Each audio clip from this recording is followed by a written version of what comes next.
We're back with Wonder, and we are getting closer to the end.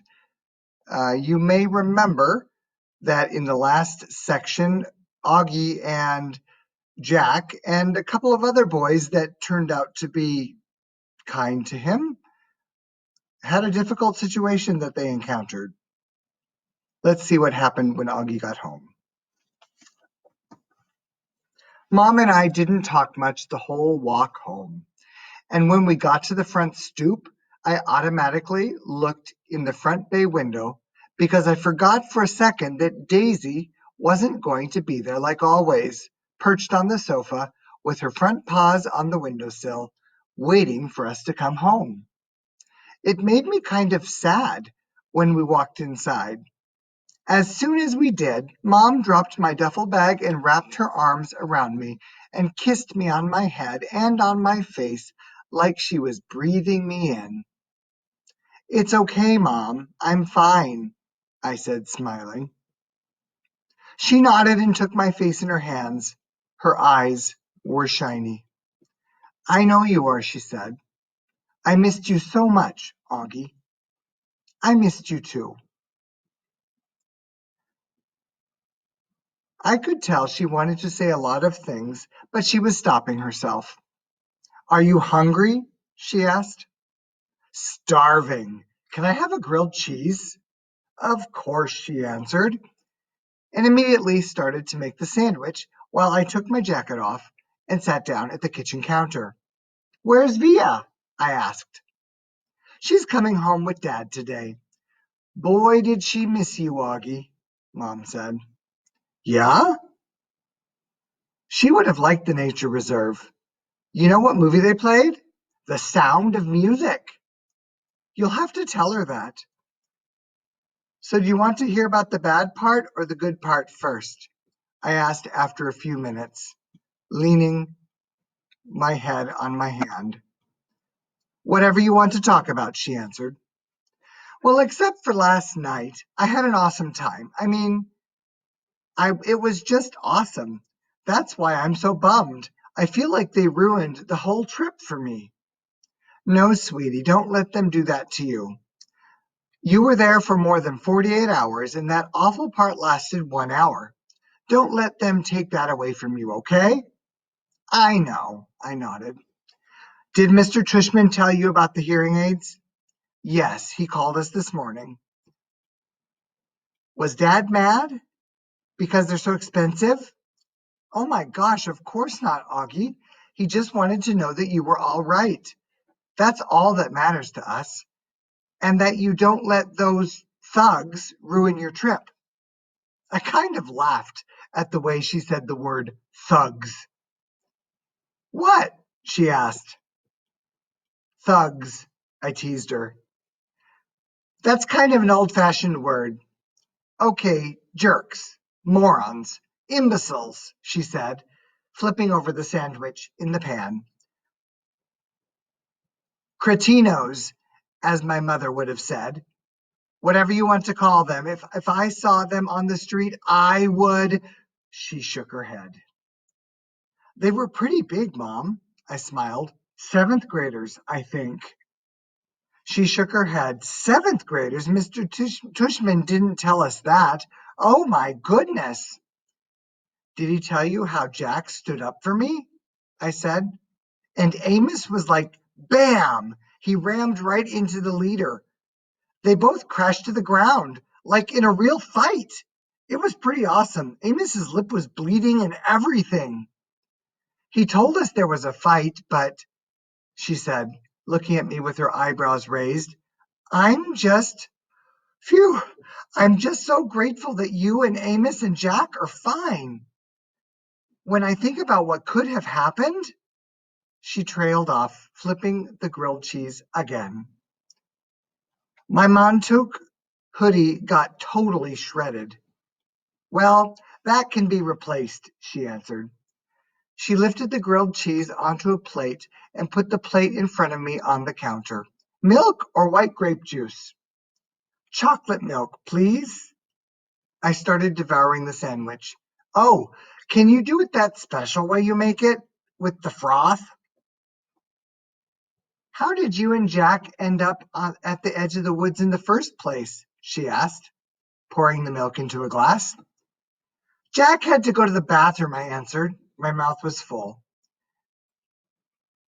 As I was talking, she spooned in the chocolate powder and started rolling a small whisk between her palms, really fast. But there was a huge line and he didn't want to wait. So we went toward the woods to pee. She looked up at me while she was whisking. I know she was thinking we shouldn't have done that. The chocolate milk in the glass now had a 2-inch froth on top. That looks good, Mom, thanks. And then what happened, she said, putting the glass in front of me. I took a long drink of the chocolate milk. Is it okay if we don't talk about it anymore right now? Oh, okay. I promise I'll tell you all about it later, when Dad and Via come home. I'll tell you all every detail. I just don't want to have to tell the whole story over and over, you know? Absolutely. I finished my sandwich in 2 more bites and gulped down the chocolate milk. Wow, you practically inhaled that sandwich. Do you want another one? She said. I shook my head and wiped my mouth with the back of my hand. Mom, am I always going to have to worry about jerks like that? I asked. Like when I grow up? Is it always going to be like this? She didn't answer right away, but took my plate and glass and put them in the sink and rinsed them with water. There are always going to be jerks in the world, Auggie, she said, looking at me. But I really believe, and Daddy really believes, that there are more good people on this earth than bad people. And the good people watch out for each other and take care of each other, just like Jack was there for you, and Amos, and those other kids. Oh, yeah, Miles and Henry, I answered. They were awesome, too. It's weird because Miles and Henry haven't even really been very nice to me at all during the year. Sometimes people surprise us, she said, rubbing the top of my head. I guess. Want another glass of chocolate milk? No, I'm good, I said. Thanks, Mom. Actually, I'm kind of tired. I didn't sleep too good last night. You should take a nap. Thanks for leaving me Baboo, by the way. You got my note? She smiled. I slept with him both nights. She was about to say something else when her cell phone rang and she answered. She started beaming as she listened. Oh my goodness, really? What kind? She said excitedly. Yep, he's right here. He was about to take a nap. Want to say hi? Oh, okay. See you in 2 minutes. She clicked it off. That was Daddy, she said excitedly. He and Via are just down the block.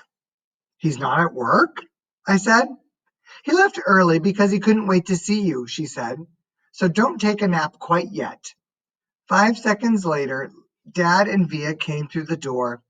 I ran into Dad's arms, and he picked me up and spun me around and kissed me. He didn't let me go for a full minute until I said, Dad, it's okay. And then it was Via's turn, and she kissed me all over like she used to do when I was little. It wasn't until she stopped that I noticed the big white cardboard box they had brought in with them. What is that? I said. Open it, said Dad, smiling, and he and Mom looked at each other like they knew a secret. Come on, Auggie, said Via. I opened the box. Inside was the cutest little puppy I have ever seen in my life. It was black and furry, with a pointy little snout and bright black eyes and small ears that flopped down. Aw, that was sweet. So they brought home a new puppy. Bear. We called the puppy Bear because when Mom first saw him, she said he looked just like a little bear cub. I said that's what we should call him, and everyone agreed that that was the perfect name. I took the next day off from school, not because my elbow was hurting me, which it was, but so I could play with Bear all day long. Mom let Via stay home from school, too, so the two of us took turns cuddling with Bear and playing tug of war with him. We had kept all of Daisy's old toys, and we brought them out now to see which ones he'd like the best. It was fun hanging out with Via all day, just the two of us. It was like old times, like before I started going to school. Back then, I couldn't wait for her to come home from school so she could play with me before starting her homework. Now that we're older, though, and I'm going to school and have friends of my own that I hang out with, we never do that anymore. So it was nice hanging out with her, laughing and playing. I think she liked it too.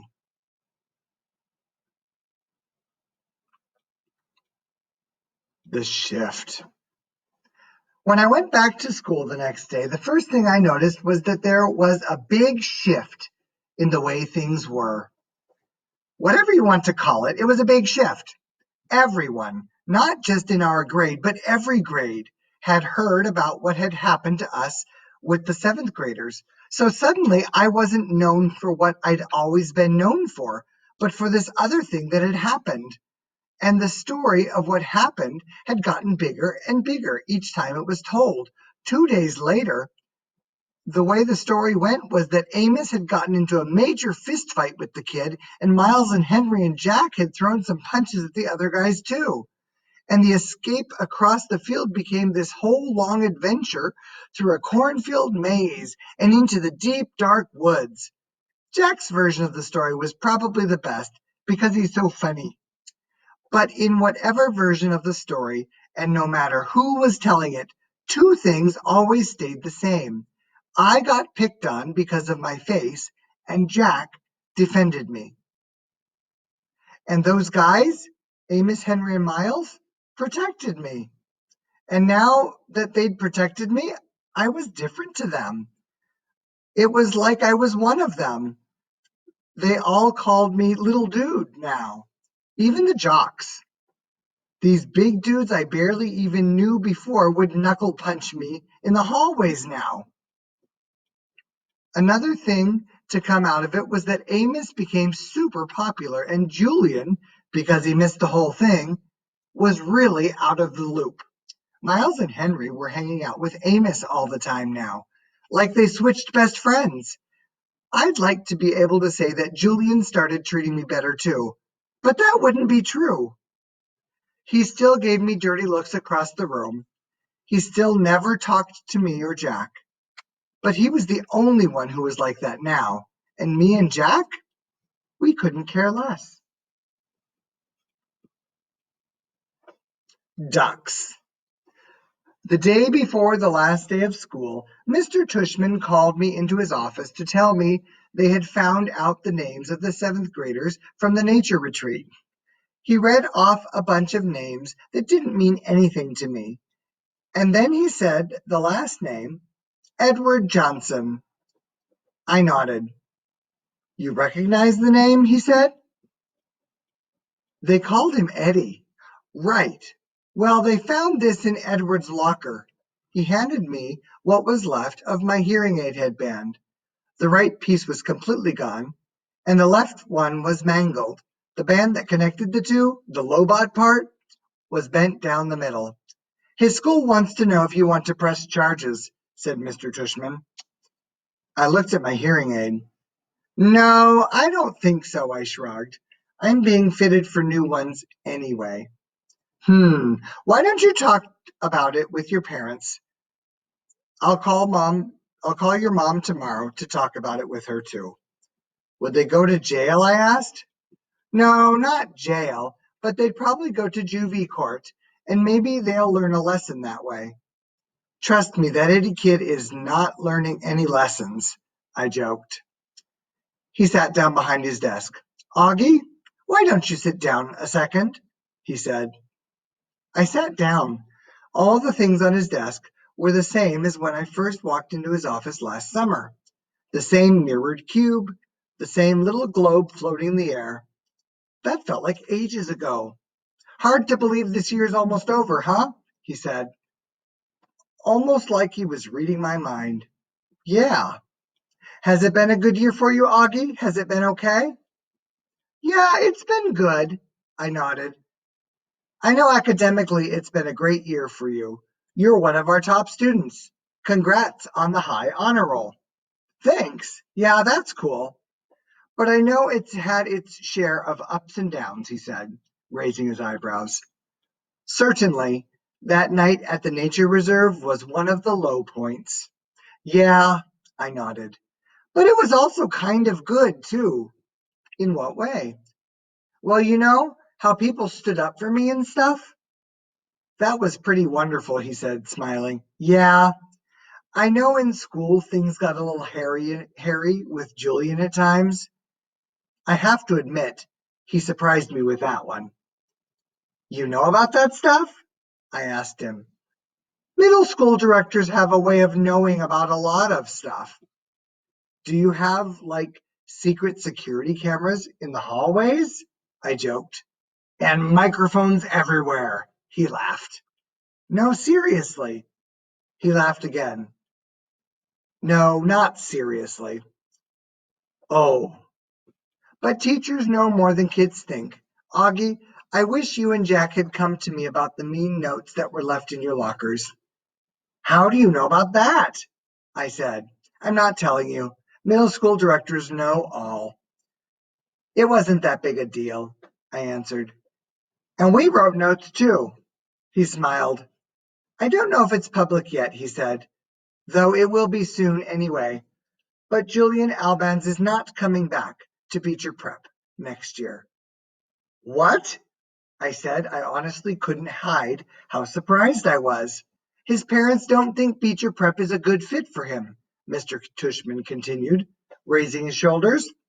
Wow, that's big news, I said. Yeah, I thought you should know.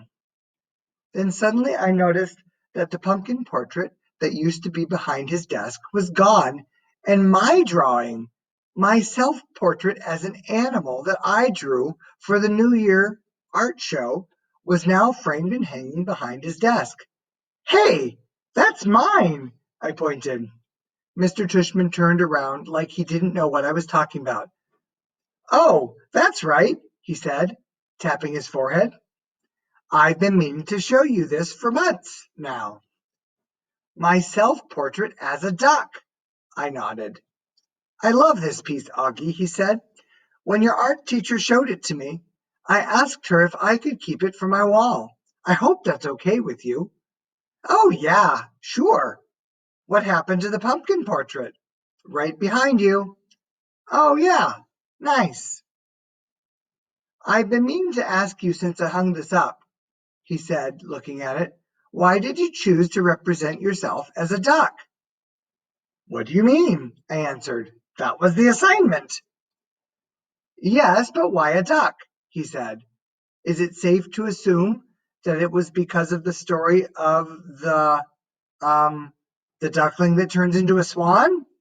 No, I laughed, shaking my head. It's because I think I look like a duck.